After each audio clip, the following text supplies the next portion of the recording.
Easy money is getting harder to come by for two of some of America's largest banks. The mortgage business that stuffed bank coffers during the early days of the housing recovery is now sliding and taking the fortunes of banks along with it. Quarterly results out of JPMorgan Chase and Wells Fargo show the pressure is even worse than expected, says Fred Cannon, Global Head of Research and Chief Equity Strategist at Keefe, Bruyette & Woods. What's happened is that everybody's chased, we brought a lot of capacity in the mortgage business with the big refi wave over the past few quarters.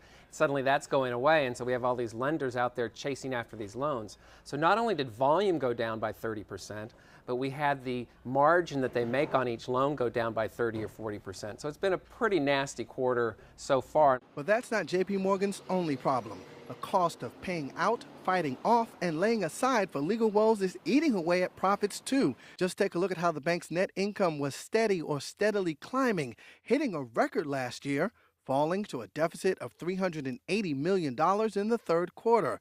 So rare that it's the first loss since CEO Jamie Dimon took over and the first going back almost a decade. The bank has amassed a whopping $23 billion litigation fund. Last quarter alone, it spent $7.2 billion on legal expenses after taxes, and a resolution is nowhere in sight. Despite the dark shadow and a drop in revenues, Cannon is willing to be patient.